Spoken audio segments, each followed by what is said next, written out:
Good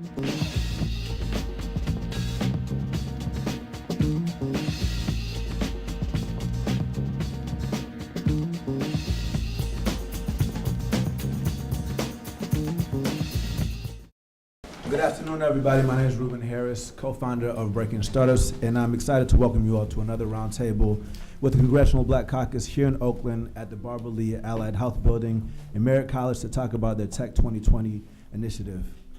We're going to talk about upholding our promise to black students today to give them a better tomorrow. But first, I'm going to give the floor to Congresswoman Barbara Lee. Thank you very much, Ruben, and thank all of you for being here today. And I'll be very brief because we want to hear from you as it relates to inclusion, African American inclusion in the entire tech sector, specifically around workforce development and skills training.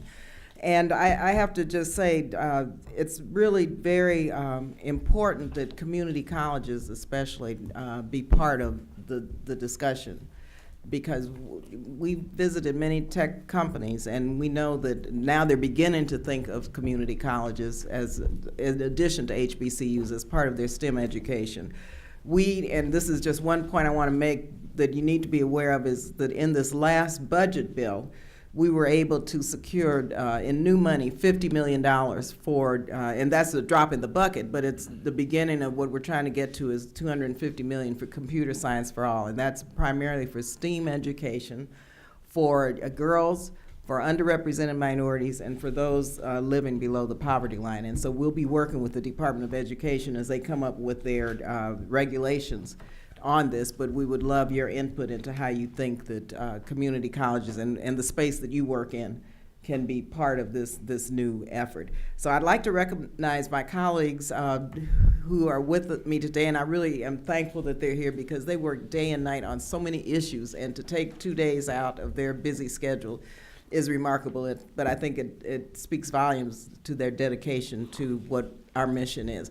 Congressman GK Butterfield, who's the co-chair of the Tech 2020 initiative, which was actually started when he was the chair of the Congressional Black Caucus, primarily focused on inclusion and equity as it relates to African American in all aspects of the tech sector. From North Carolina, also serves on the Energy and Commerce Committee. Thank you, Congresswoman, and good afternoon to all of you. Thank you for coming out this afternoon. I'm looking forward to a great conversation about the issues that we all care about so much. We're not here today in our individual capacities as members of Congress. We are here representing the 49 members of the Congressional Black Caucus. There's no issue more important to the CBC than the issue of diversity and inclusion in corporate America. When you look at the Fortune 500 companies, you will see that collectively their gross revenue exceeds $12 trillion. And so we are determined to challenge these companies and to demand of these companies that they become more responsive and more inclusive in their workforce, and not just the workforce, but their supplier program as well. And so we're here today representing 49 members of the caucus. Collectively, we represent more than 20 million African Americans directly and 40 million African Americans indirectly. Our constituents, African American citizens in this country, are looking to us for leadership, and we're here this week, and in past visits to, we started saying request, but now we're at the level of demanding that technology companies be more responsive to Black America. Thank you for receiving us. Congresswoman Maxine Waters from Southern California, who's actually our ranking member on the Financial Services Committee, who's been such a leader on racial and minority inclusion on every aspect, not only of the financial services sector, but every aspect of our daily lives when it comes to making sure that America works for everybody.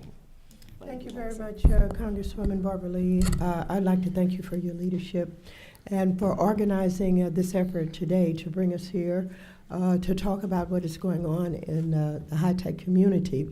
I'm hopeful that I will be able to help develop some public policy that will not only deal with the cybersecurity issues that we have in the Financial Services Committee, but also because we are dealing with all of Wall Street, all of the banks of America, the financial institutions, how we can develop public policy that perhaps can assist in providing startup capital, in assisting those who may have some joint venture opportunities.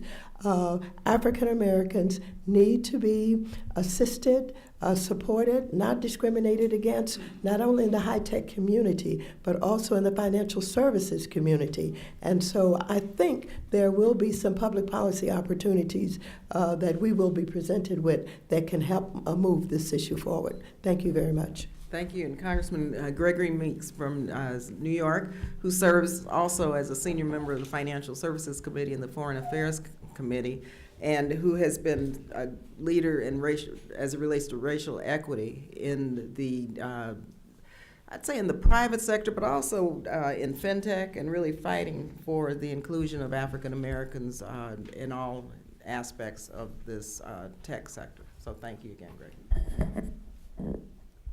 Thank you, and I'm delighted to be here and want to listen to you, because you are going to be the key as we move forward and make sure that doors are open and playing fields are level. You know, we're about to enter, or we have entered into a new economy.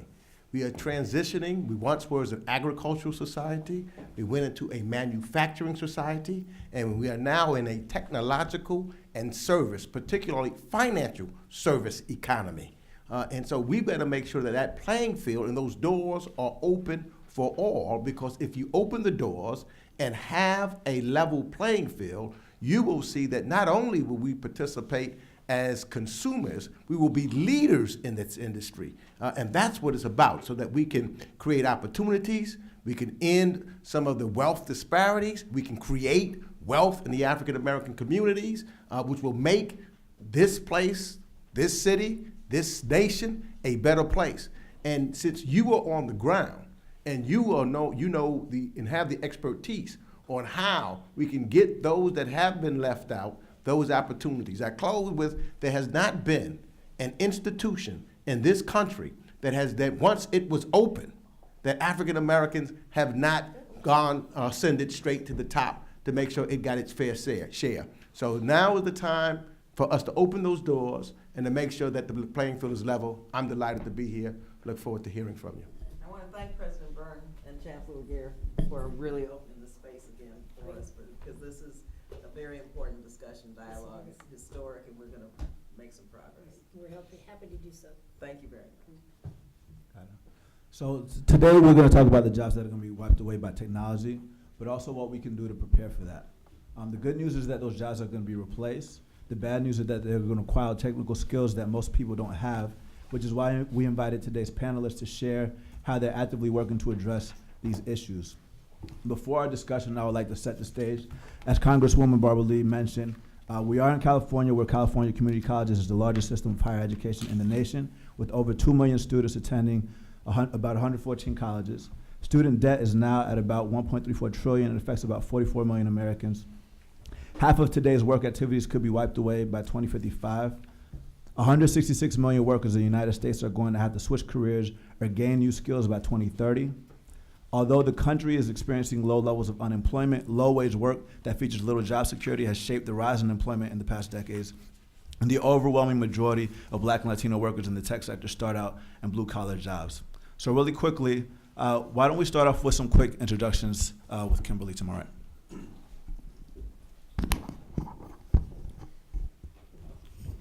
Good afternoon. Can you hear me? All right. My name is Kimberly Bryant. I'm the founder and CEO of Black Girls Code. We're a nonprofit organization founded right here in the Bay Area. Our focus is really to address the issue of diversity and inclusion through the lens of African American girls and women. We work with girls as young as 7. We keep working with them until they're 17. Really, our goal is to introduce them to every aspect of the technology industry, from development to entrepreneurship to virtual VC culture, finance, et cetera, to create this next generation of leaders in the field. So we consider ourselves a pipeline organization and really working to build the next workforce of the future and making sure that women and girls of color are equally represented as we move into this next generation. Hello, my name is Derek Lee with Pilot City. Okay. We are a local organization based in San Leandro, California. We are working with Alameda County Office of Education on career pathway-oriented programming called Workforce Incubators, and we are partnering with tech companies, mostly in virtual reality, Internet of Things, robotics, drones, 3D printing, all the exciting new things going on in the world, and we're having them partner in and actually work with students directly in the classroom and have those students create projects through project-based learning that would then lead them into actually having a portfolio project that they would be able to get hired from for internships. And we are working with a spectrum of students, all the way from Oakland, Alameda, Hayward, San Leandro, West Contra Costa to Fremont. And so we got a whole spectrum of students. About 30% of our students are alternative education students based in continuing education environments. And we're really excited about working with just the spectrum of students we have and how to build the next system that's an engine in building our communities from within our cities. So we're very excited about being here and appreciate it. Thank you. Good afternoon. My name is Carmen Rojas. I'm the co-founder and CEO of an organization called the Workers Lab. We are co-founded with the Service Employees International Union to find new ways to build power for workers beyond collective bargaining. So we give entrepreneurs and worker organizers, frankly, just give them money for a year and help them try to find new ways to organize workers to increase their voice, to understand and engage with new parts of the economy that they otherwise wouldn't be able to, and to think about what the future of work is going to look like connected to the present and to the past of work. I'm really excited to be here. Thank you so much for the invitation. Good afternoon, everybody. My name is Sean Drost, and I'm a co-founder of Hack Reactor School for Software Engineering. We teach students from a lot of different backgrounds, but non-traditional, non-CS students, adult learners. We teach our students to code and help them get their first job in software engineering. We do a lot of work in diversity and inclusion. The Obama administration started effort called Tech Hire, and in partnership with Tech Hire, we launched a school out in Oakland focused on helping bring Black and brown students into the software field, and we have a lot of thoughts about the last mile of education, helping students move into this industry. Hello, my name is Michael Ellison. I'm the CEO and founder of CodePath.org. CodePath.org was created in order to scale the number of high-performing underrepresented software engineers, specifically by fixing the dropout crisis we see in higher education for underrepresented minorities. We partner with major tech companies like Facebook, create courses, and get those courses offered for academic credit at colleges and universities. We're in over a dozen colleges and universities for academic credit right now. We have courses that are student-led here at Merritt College. We have courses offered for academic credit for City University of New York. And we recently partnered with a couple of major tech companies, including Facebook, to expand to over 100 colleges and universities over the next 4 to 5 years.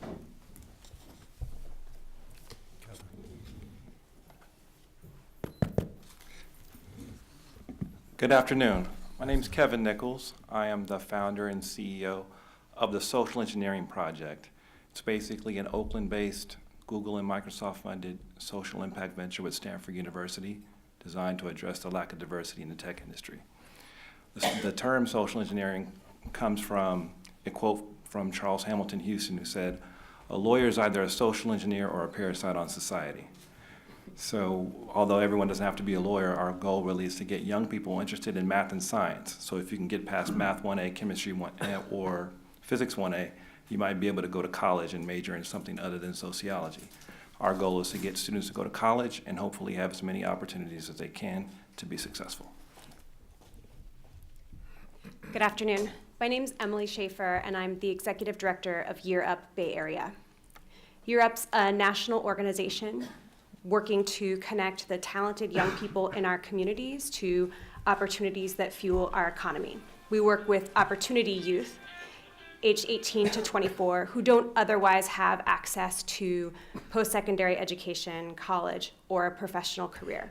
We have a one-year program with which we partner with community colleges to provide very focused, skills-based education with a clear technical pathway, powerful professional skills, and then business communication skills. After 6 months of training, students do a 6-month internship at some of 250 plus corporate partners across the country, like JP Morgan Chase, American Express, Salesforce.com, Facebook, Kaiser, and some of the biggest companies across the country. In 1 year, young people with a self-reported income between $8,000 and $10,000 are making $40,000 a year. 85% of them are in roles that are directly connected to the internship experience, and 98% of our students are young people of color. Good afternoon. My name is Eli Kennedy. I'm the CEO of the Level Playing Field Institute. We have a program called the Summer Math and Science Honors Academy. It's entirely focused on empowering young people, young high school students of color, and helping them excel in STEM. It's a deep investment program. It's really different than anything else that's out there. We offer over 1,000 hours of education across a high school student's career. It's a holistic approach that not only is about bolstering their academic skills, but also showing them how to excel in spaces that are really different than the ones they're in now. So helping them know how to navigate the technical environments and the work environments, helping them to know how to be the only in a school of engineering like Cal Poly or MIT or Harvard. So we serve, our students are predominantly low income, about 80% are low income, 75% are first generation college students, or will be first generation college students. Nearly 100% will attend 4-year colleges, about half will attend the top 50 colleges, the top 1% of colleges in the nation. So that's our work. We also have an internship program that we're piloting this year in partnership with Pandora, IDEO, and the Canary Research Center at Stanford, which is an early detection cancer research center at Stanford. Good afternoon, I'm William Rogers. I'm the CEO of Goodwill Industries in San Francisco, Marin, San Mateo. We employ about 650 people, most of whom, about 90% of whom have barriers to employment, meaning formerly incarcerated, folks with low skilled levels, low education levels, et cetera. And what we're doing is we're getting the folks after they have not necessarily had success in K through 12 or have gone to prison. And we are working on technical career pathways for those individuals. So we employ about, as I said, about 650 people. Of those 650 people, we have now partnerships with Google, with Microsoft. Microsoft is going to co-brand with us in our new space so that we can have actually a state-of-the-art training center. And what we want to do is we want to help folks who or what we do is we help folks who would otherwise not be employable by many standards. And I will tell you that even in lots of our conversations with tech companies, you can say, look, this person has gotten their N+, S+, and A+ certifications, et cetera, et cetera, et cetera, but they will not be hired because they have a felony. And that might be a drug felony from 10 years ago. So I think that I want to make sure that we don't forget here is that there are also the parents of the children who are in school now and what their children see their parents doing, but these are also folks who are kids who the system has failed, and we need to make sure that that is part of the group of people in this country who have been shut out of the workforce, and we need to be considering. Hello. Hi, my name is Sasha Jane. I'm the co-founder of Techeria.org. We're a community for Latinx people in the tech industry. We started because my co-founder and I one day came to the realization that we didn't know any other Latino engineers in the Bay Area. Since then, we've expanded out from the Bay Area to Los Angeles and now New York, and we have an online community where people use us as a resource to find jobs and to learn new skills. Hello, my name is Helene Booby, and I'm the founder of techactivist.org. What we do is prepare our communities for 21st century defense, self-defense skills. We teach political education and tech training tools to poor working class communities so they understand what is being made in Silicon Valley and how would that impact them, their benefits, and different things that they're up against. Thank you. Good afternoon. My name is Eli Ortiz Oakley, and welcome to all of you. I have the pleasure of being the Chancellor of the California Community Colleges, the largest system of higher education in the nation, and certainly the gateway to higher education for the majority of students of color in California. To give you an idea of the scope of the California Community College system, nearly 1 in 4 of every community college student in the nation is a California Community College student. So we feel that our work is not only impactful to the state of California and its future, but to the nation, primarily because of our size, but also because we are the gateway to Latino, African American, all students of color, as well as low-income students. So we're very much focused on the issues that are on the table, and I can talk to you all afternoon about what we're doing, but let me just say that we're focused primarily on 2 parts of this pipeline. One is the pipeline of from K through 16 and beyond. We don't see that there is a point of talking about K through 12 anymore, because a high school diploma can no longer get you into the workforce in any meaningful way. So we want to extend the conversation beyond a high school diploma, blur that line, and really focus on getting our students to get a quality post-secondary credential. Beyond that, we're also focused on the incumbent workforce. We have over 8.5 million working adults in the California workforce between the ages of 25 and 62 that only have a high school diploma or some college.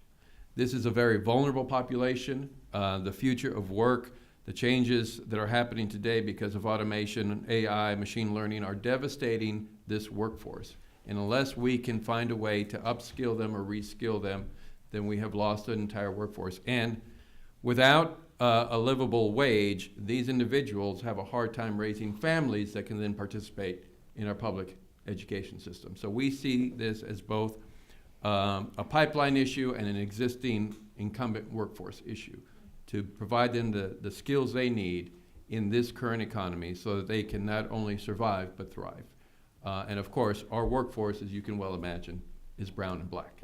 So beyond that, I spend my days trying to convince a very hostile administration as to why community colleges are important and why brown and black students are the future of this nation. So thank you. Thank you, everyone. So as you all know, there's going to be a massive labor shift over the next 5 to 10 years that's going to require an educational infrastructure, not just for entry-level jobs, but also for mid to senior level jobs as well. And I think it'd be great to start off the conversation actually with Eloy to talk a little bit more about some of the things that the traditional education system is doing to keep up with the pace of technology. I think you're doing something with the 115th College. Is that correct? Yes. So as you can well imagine, there is a tremendous amount of activity trying to reimagine our traditional public education infrastructure to better match the needs of not only today's students, but the workforce. And so whether it's the transformation that ASU has seen, or the creation of competency-based education models throughout the country to try and better serve adult learners.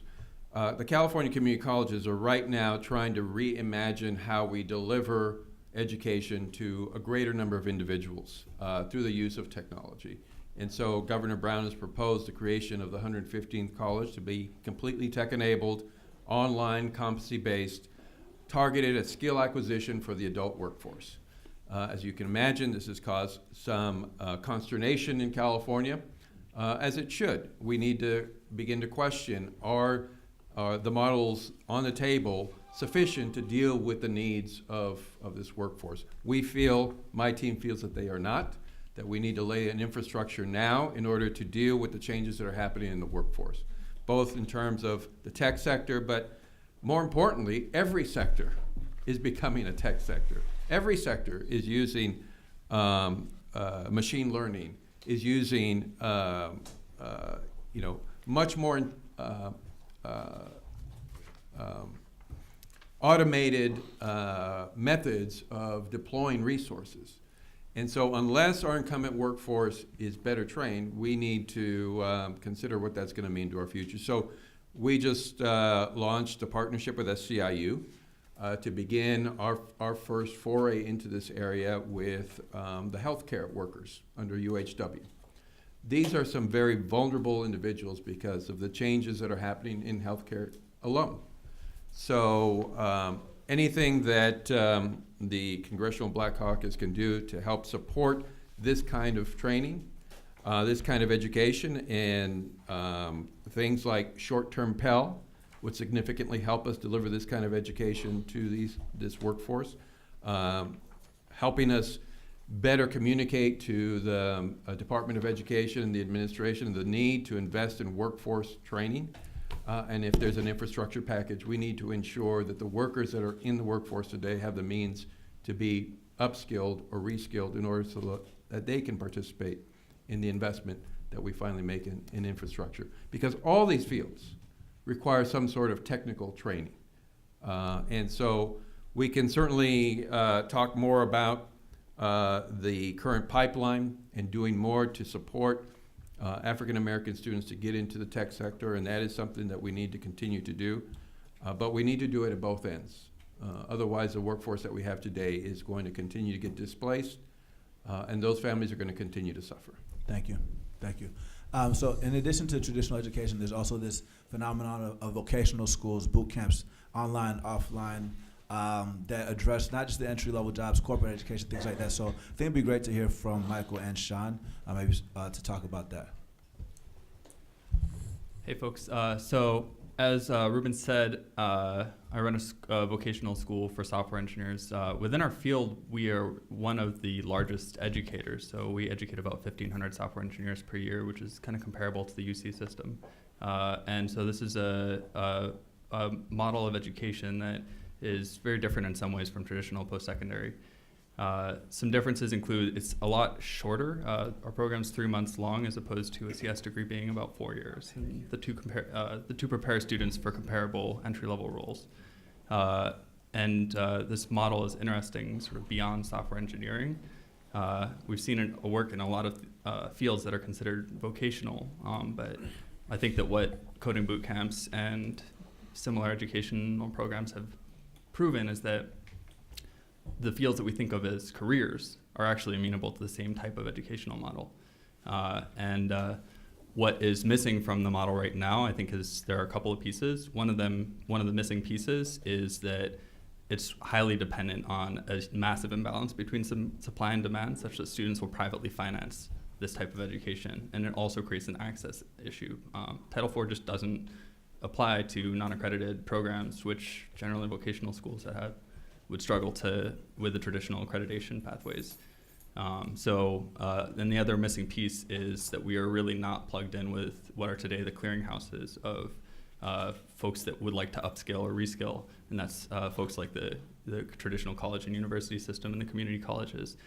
So we've struggled to create those partnerships and to really effectively create an ecosystem of where there's a good clearinghouse that works as a general reception area for students that, for traditional or non-traditional students that want to retrain or reskill, and programs like Hack Reactor that are really effective targeted programs that work for one specific endpoint. So I feel like I'm really happy, first of all, just to see community colleges represented here, because I think there's a missing opportunity that we don't talk about enough with the tech sector about how do we invest in existing infrastructure, what's already available in our communities, and the community college system is so critical and crucial to so many people. The way that we have built our program, which is a coding bootcamp style program, but it's also a 501c3 nonprofit school, is actually by investing heavily in relationships with colleges at various levels. And we've realized that when you're partnering with major tech companies, it's critical to bring community colleges to the table And we've also tried to experiment with very low-cost models for delivering our services. And we don't charge colleges anything whatsoever. We provide, we create the curriculum, we provide free resources, we're opinionated in terms of instructional design, and we provide these free resources available to students or professors or any educator that's interested. So if we were to collaborate, various types of organizations, mine, Sean's, as well as with major tech companies, to have a common playbook for providing these resources to community colleges, then that can help to alleviate some of the critical gaps that we're seeing. For example, is what's being taught and the way that it's being taught meeting the expectations for major tech companies? Are we sufficiently providing enough curriculum and training in the critical areas such as cybersecurity, where there's roles, for example, security analysts, where we have the potential to fill millions of jobs over the next couple of years with comparatively lower amount of training than what might be required if you're looking at a full stack software engineer that needs to go across a lot of different areas. So we kind of have, I guess, through iteration, been able to discover some of these opportunities. And so I think that if I'm going to provide a suggestion for people in the room as well as for the members that are here today, then investing in community colleges, in universities is critical, but having really low-cost models for being able to do that, I think, is also critical, because that can be a barrier. It doesn't need to be a barrier. And as an example, our program is about $500 per student for teaching someone for an entire semester, and in collaboration with the curriculum already available in these institutions, that's enough to get them life-changing job opportunities. So definitely, supportive of a lot of different programs, but more tech companies need to be in agreement with what the standards are, or having a common language for being able to say to, for example, Merritt College, yes, your students have the skills that they need to have. I don't feel like that dialogue is as transparent as it can be, as well as we also need to do a better job of having those shared curriculum, practices, shared standards, so that we're also speaking the same language, because the problem is just too large for any single organization to do it by themselves. Thank you.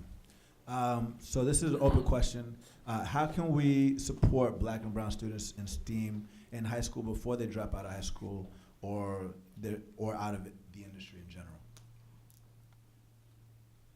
So, if I may, there's a couple things that are there are a couple factors that are really important when thinking about this. So, one is just math achievement levels. It's if you're not on Algebra 1 after your freshman year, you're basically off track. So there's quite a bit of focus that we can put there, and just making sure our students sort of stay part of the overall path toward actually being and succeeding in STEM. A couple other things for high school students that I think we've learned is, one, just like the cultural relevancy is really important. I think you can't just go out and tell these students, hey, you should take computer science. Like, they don't know why that's important. We shouldn't sort of assume that they see that as a pure path to a job, or even that they think that way. It's important to sort of frame the computer science education in a way that they can digest it, become interested, and know how it's sort of attached to their worlds. That's something that's incredibly important. There's also this issue that there's just a tremendous shortage of teachers that are available to actually teach CS, to teach math, to teach any of the sciences within the schools and the neighborhoods we're talking about.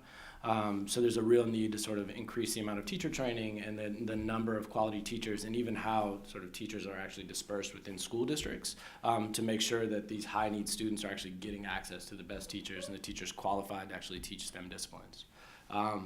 So I guess those are some of the things I would highlight up the top. Thank you.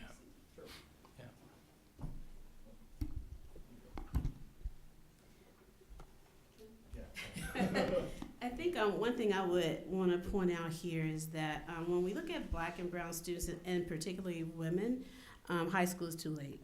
So what we found in both the programs that we do with Black Girls Code, and what we've seen the research to bear out from companies such as Google, is that for girls in particular, and certainly for girls of color, Black and Latino girls specifically, they must be engaged in an intense STEM focus and immersion by middle school. And if we don't get them involved early, we will not have them by the time they get to high school. So it's critical that there is a focus on making sure that there is tech education in public schools. But I also want to push on the concept, especially with the funding that's coming from the Department of Education, that there is some specific language that directs some of that funding from direct in-school programs to after-school programs. A recent report by Google showed that for most Black and brown girls and Black students in general, Black and brown students in general, they get most of their STEM education outside of school.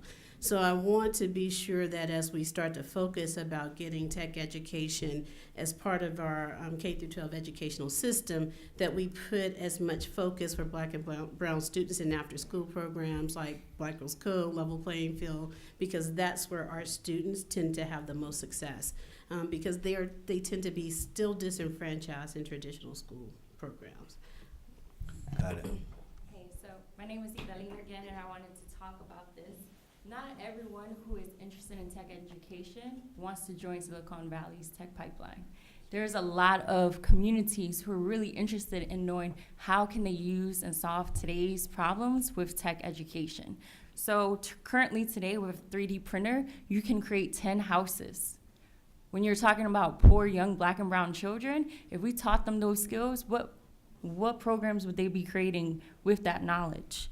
A lot of our education and our narrative that we talk about is about scarcity. There's not enough jobs, there's not enough resources, but we all know with the tech tools that we have today, we're living in a world of abundance. So if we're talking about this, what we can create, it offers young people a more creative way to really engage with tech education. And I think as you were talking about the cultural aspect, that's what they're interested in. They're interested in solving today's problems because they know that their mothers work really hard and they're still poor.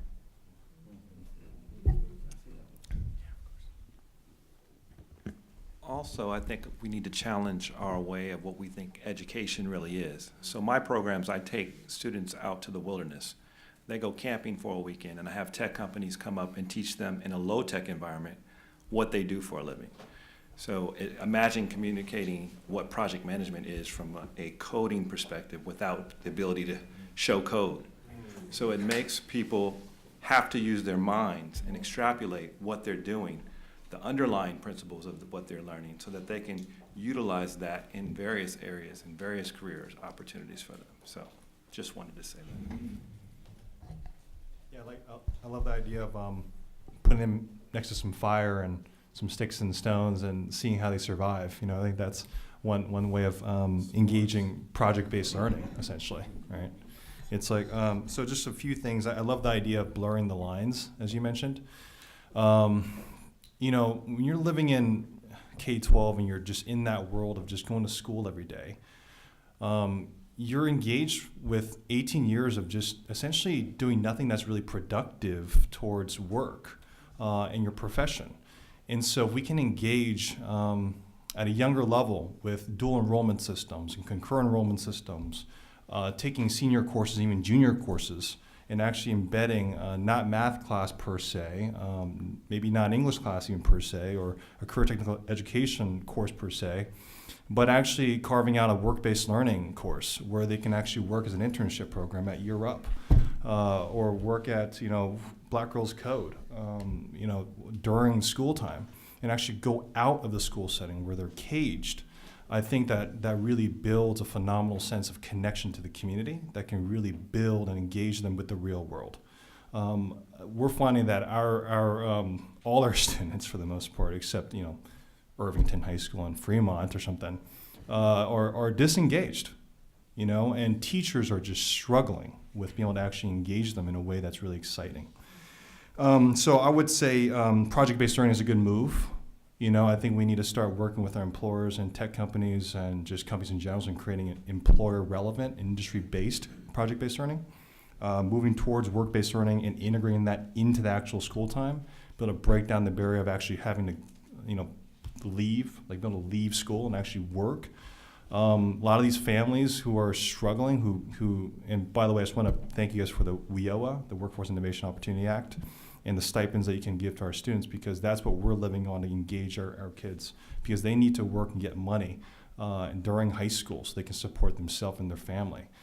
Without that, they are disengaged and they will drop out and go towards another path.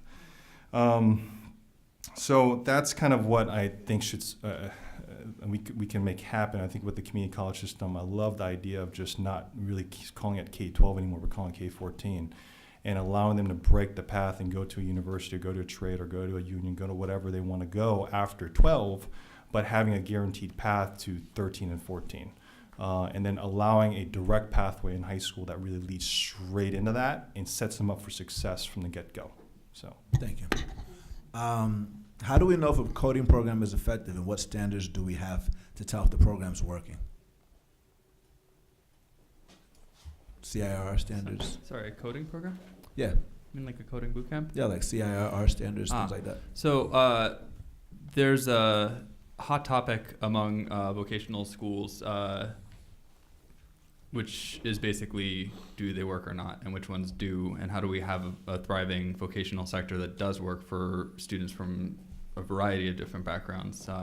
One area that I want to highlight here that is complicating matters is that there's not a lot of good regulation, functioning regulation around how schools account for employment outcomes and graduate outcomes.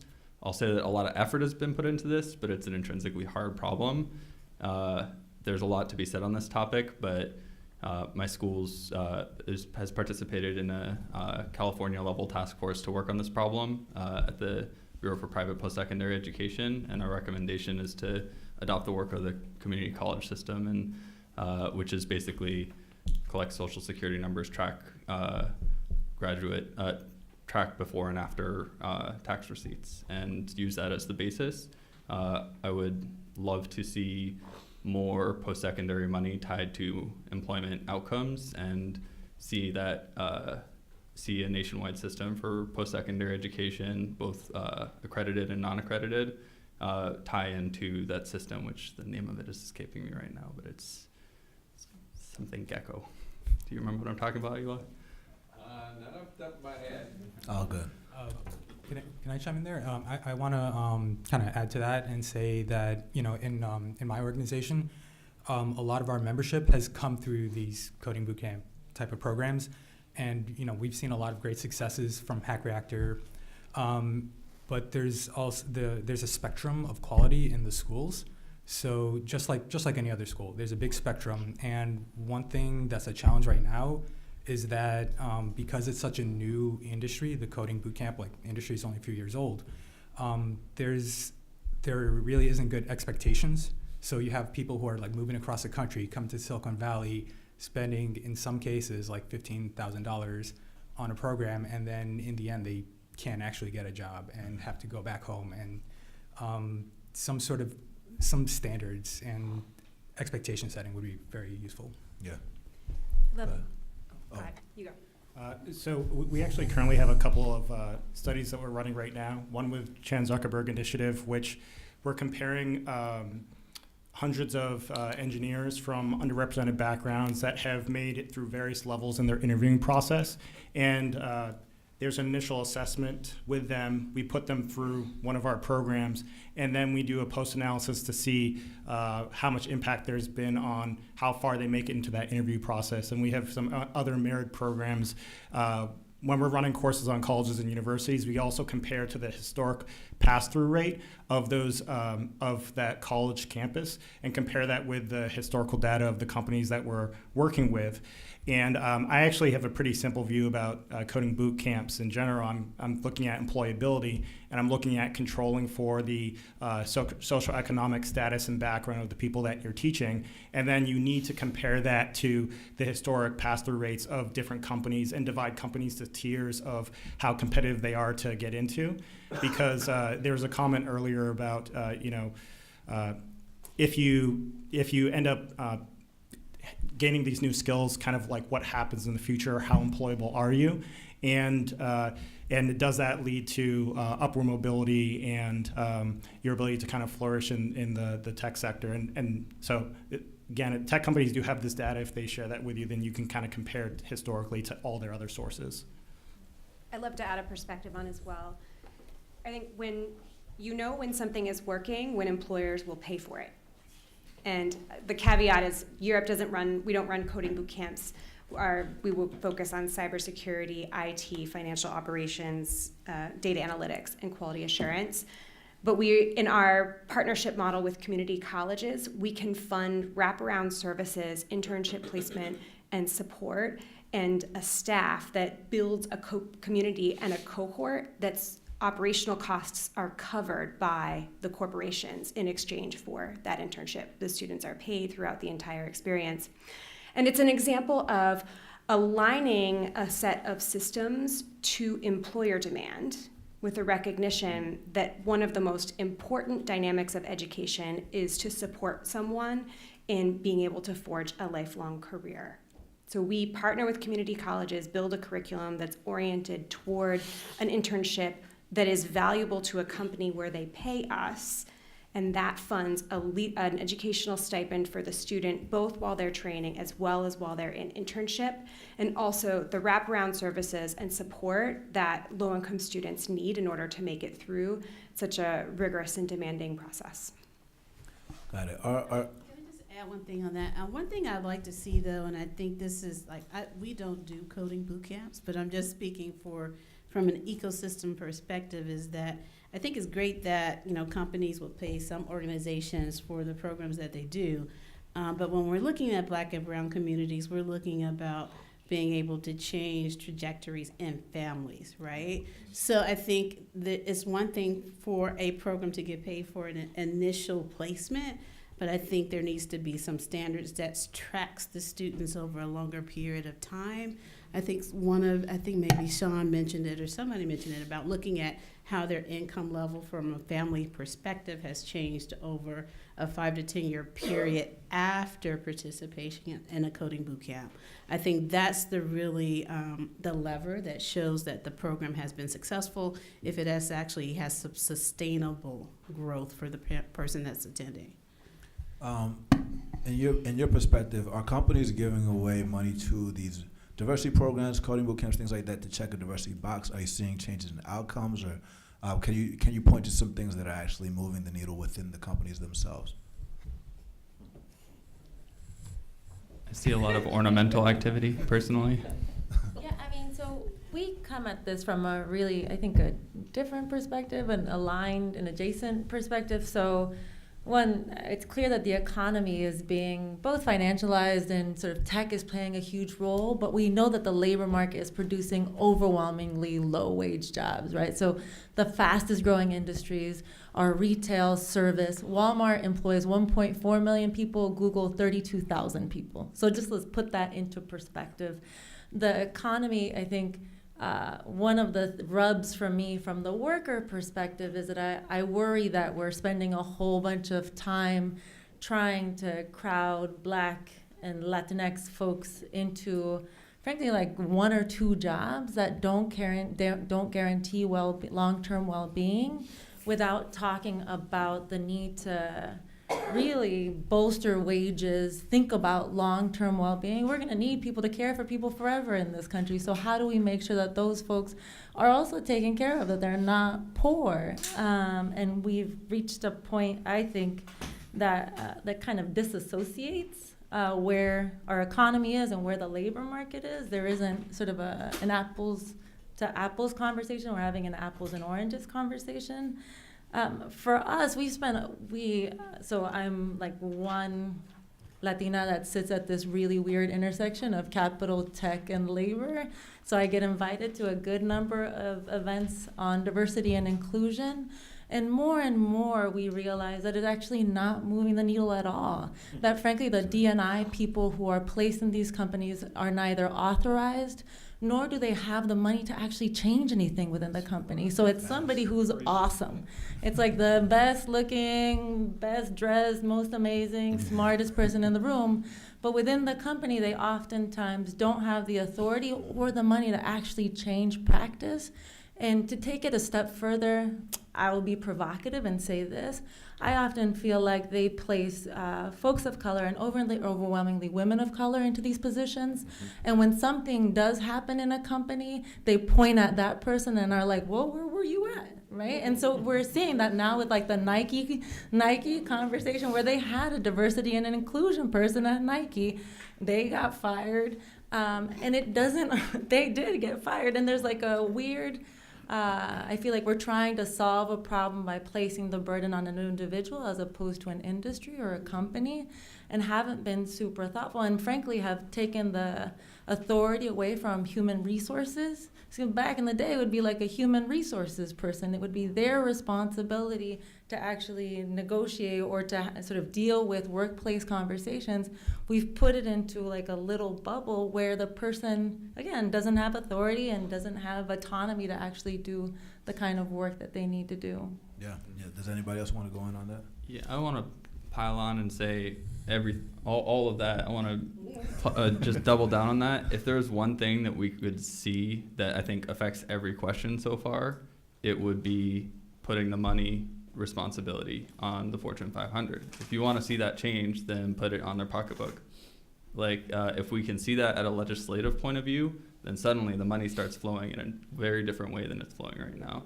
I would describe the level of D&I funding right now to support pipelines of students of color, to support like at the K-12 level, at the community college level, across like where we can find scholarship pools and partners that want to help do that, or referral fees, stuff that Emily talked about, money that helps run their programs. All of that it is dependent on budget that doesn't exist right now.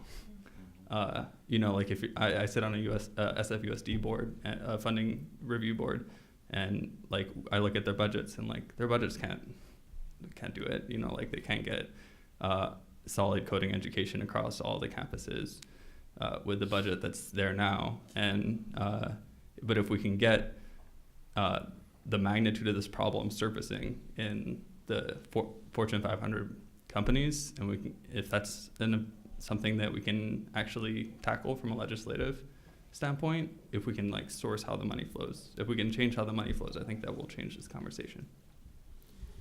Go ahead. I'm going to step out on a limb here real quick, but one of the things I think that really concerns me is that now that Jesse Jackson's health is fading, like the feet to the fire is kind of dissipating. And I know 3 years ago when he started the Push Tech 2020 conference and got all these tech companies to produce their numbers, and then shamed the companies when their numbers weren't changing. At least they pledged anywhere from $50 million to $300 million at fixing this problem. Haven't seen where that money has gone, but what typically happens in companies is that all of these organizations here are funneled into one or two people that have the purse strings. And for all these organizations to do what they're doing, they want to give you $5,000 or $10,000 and hope that that's going to make a difference in the programming that you're doing, which it doesn't. So companies really need to look at where their bottom line is, and in really looking at their departments on a departmental level and investing in programs with pipeline and partnerships with colleges, et cetera, in their budgets, not necessarily just recruitment, but in their budgets. And that's the only godsend that I've had as far as to be able to get the funding that I've gotten. And that's through vice presidents or directors who run business units who see the value of the programming that I do. If I went to a nonprofit person or the community relations person, it's a dead end, and I'd waste 2 weeks filling out a grant application to get a no 6 months from now. So the bureaucracy has to change. Thank you. Eli. I was actually just going to reiterate your points. The D&I folks are not empowered. They're there to check the box. And I would definitely say it's more of a PR role, a public relations and marketing and branding role, to say, hey, we hear about these problems and we're able to have a conversation about them. But there's really nothing that comes out of those conversations more than sound bites.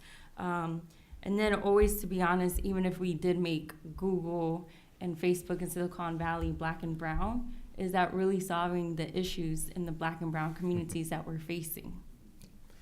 You know, I would also just jump in there to say a couple things too. One is that, you know, people spend money on the things that they value. And I think that we are seeing a lot of checking the box right now. We've worked extensively with community colleges. We have a great program with Skyline College, but I would argue that, you know, tech is embedded in every single job these days, and that is just becoming more and more prevalent. So we can't just talk about this in sort of a myopic viewpoint, I think, of tech companies, but it is everything. So that's number one. The second thing is that this is not just about skill sets. That's very important, but it's also, there's a lot of research about belonging. What belonging means in terms of people's how they feel about their work and whether they stay at work and how they feel about the company. There's a lot about growth mindset. We're working a lot now with a lot of our folks. We're training them in growth mindset because we find that people come to us with a fixed mindset. I can't do this, I'm not smart, I'm not able to do that, I'm not good at math. And what we found is with some growth mindset training, and then putting those folks saying, all right, but let's try it. Let's see if you can get your N+, S+, and A+ certifications, right? We have been very successful in folks who thought they could not learn. They've gotten their certifications, and they're standing 20 feet taller. So some of this is also a mindset that we have to look at, and getting folks into tech companies, if folks don't feel like they belong, you're not gonna see retention rates. This is not gonna happen. Right. So I think that we have to think about this in a broader sense, and the way that I'd like to explain it in very simplistic terms is Goodwill for a long time was teaching people how, because we are essentially a laboratory. We're providing people an earn while you learn model. So folks are developing skill sets so that we can help folks move into middle income jobs. That's the only reason that Goodwill exists. So if you take somebody and you teach them how to use a cash register, what have you taught them? Not much. If you teach them that that cash register has a point of sale system associated with it, that point of sale system generates data, that data can be turned into a report, and that report can actually inform you in what to do in your business. That is actually something. So it's the skill set, it's the technological skill sets, but it's also data analytics and business intelligence that people need so that they can be looking at the larger picture, so they're not confined to this, but they actually can operate at this level. And that's where I think, in many ways, we fail. We think, well, we're going to teach people how to code, but we don't teach people the broader skill set that they need in order to be successful. Yep. May I say something? Yes.